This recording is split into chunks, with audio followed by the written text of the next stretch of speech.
এই ভিডিওটো যদি আপোনাৰ ফিডত আহিছে তেনেহলে ইউনিভাৰ্সে বিচাৰে যে এই ভিডিওটো আপুনি চাই বহুত সিম্পল হয় ভিডিওটো কিন্তু এটা ডাঙৰ মেছেজ আপোনালোকলৈ আছে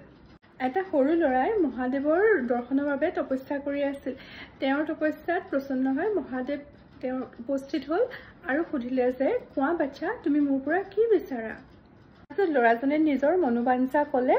আৰু শিৱ বাবাই কলে যে নিশ্চয় বাবা তাৰ বাবে তোমাৰ লাইফত কিছু চেঞ্জ আনিব লাগিব যেনে ধৰা তোমাৰ জীৱনৰ পৰা কিছুমান মানুহ গুচি যাব তুমি নিজৰ কমফৰ্ট জোনৰ পৰা ওলাব লাগিব আৰু তুমি যিডোখৰ জায়গাত বৰ্তমান আছা সেই জায়গাটুকুৰা চেঞ্জ কৰিব লাগিব এতিয়া লৰাজনেটো ভয় খালে তেখেতে লৰাজনে কলে যে নহয় বাবা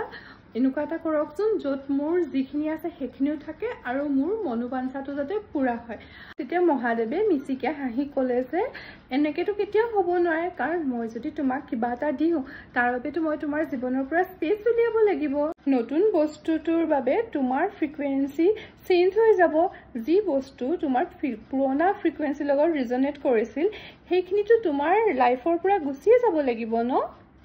লৰাজনে এইখিনি কথা শুনি পেলাই ভয় খালে আৰু কলে যে মই ভাবিবকে পৰা নাই আপুনি কি কৈছে মোৰ ভয়ও লাগিছে মহাদেৱ তেতিয়া মহাদেৱে আকৌ মিছিকিয়াই কলে যে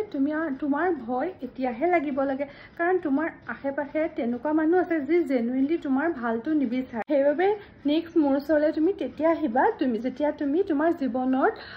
চেঞ্জটো একচেপ্ট কৰিব পাৰিবা কৈছিলো নহয় ষ্টৰীটো সিম্পল হয় এটা ডাঙৰ মেছেজ আমাৰ সকলোকে দিছে সেইবাবে নেক্সট টাইম যেতিয়া ভগৱানক প্ৰে কৰিব নিজৰ লাইফত চেঞ্জটোৰ বাবেও ৰেডি হৈ থাকিব এণ্ড কিপ স্মাইলিং